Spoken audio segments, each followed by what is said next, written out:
Hello, my name is Scott Himbro from Himbro Business Systems. Today I want to share ideas and techniques that gave me a lot more confidence when I was working with customers and ultimately helped me make a lot more money. Let me say that again. I want to share some ideas and techniques with you that gave me a lot more confidence when I was working with customers and ultimately helped me make more money. Now, the techniques I'm going to share with you today, I was fortunate enough to run across a trainer years and years ago by the name of Stephen Brown from a company called the Fortune Group out of Atlanta. And he had taught these techniques for years. And the techniques I'm going to share with you helped me sell more cars and make a lot more money. As I'm getting things ready for this session, it's preseason time with the NFL professional players, and they're at training camp right now. Now, let's use a lineman, for example. This person probably played this position in high school for a number of years.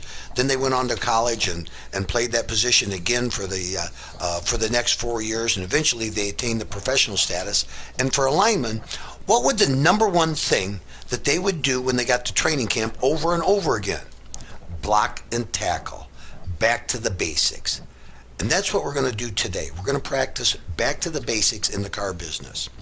And our steps we go through in the road to the sale, we go through the meet and greet, we find out what the customers are interested in, find a vehicle that matches up to it, and we show it to them, then we demonstrate it, hopefully we give them a service tour, we put a value on their trade, and then we present the customer the numbers and we ask them to buy. It's what happens next is what we're going to talk about. The customer, in the majority of times, they're going to refuse, they're going to object, they're going to delay, they're going to lie. But this is where many salespeople, including myself, got hung up, and many times they lose control. Now, according to most experts, the number one thing most salespeople do at this time is they quit. They fold, they give up, they just give in. Others at this point, will start selling. They'll try to convince the customer to buy again. For a moment, let's just step out of the selling arena and let's pretend that you're in a car driving down the highway and you see a roadblock. What do? You slow down, you look around, try to figure out what the safest and best direction for you to go moving forward at this time is. You don't step on the gas. That wouldn't be too smart.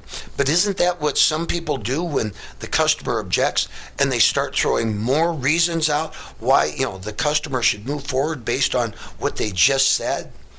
So again, a salesperson tries to close the customer objects, and as we said before, some will quit, some are going to start selling harder, and then others have been taught the technique of asking a question at this time. Most have been taught about that three-letter word, and that's why. Why do you feel that way? But here's the problem with using the word why. It puts pressure on the prospect, forces them to be defensive. So we do want to ask a question at this time, but we want to ask the question by using something a bit softer, putting the prospect in a position where they're less likely to feel defensive or combative at that point. Now, the words that were shared with me and made a lot of money for me was responding with, well, apparently you. Let me say that again. Well, apparently you.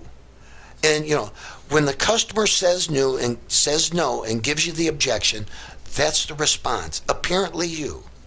Now understand, this is the first part of a bridge that I'm going to share with you that works so much better than asking why. So let's just go through it step by step. So again, we ask the customer to buy. Mr. Prospect, in your opinion, do you feel this vehicle meets all your needs well enough to take home with you right now? Customer says, no, we never buy on the first visit. We have some more shopping to do. Well, apparently you have some reason for feeling that way. May I ask what it is? Customer says, well, one of the things is I just didn't feel the vehicle has enough power to tow the trailer we're planning on pulling. Bingo.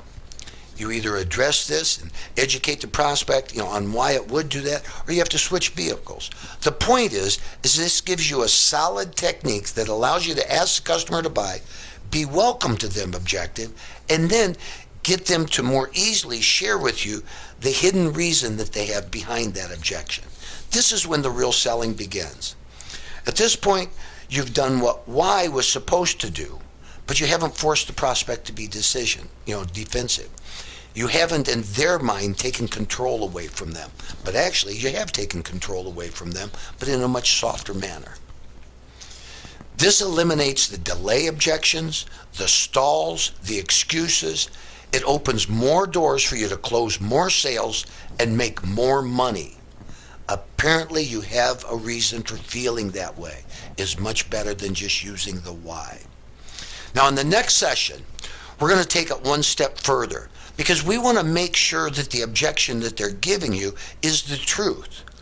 I mean, think about this for a second. Ask yourself, how many prospects do you think prior to visiting the dealership think up a getaway story?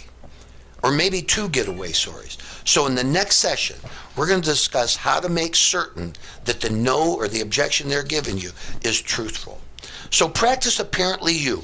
Get comfortable with this, and we'll see you on the next session.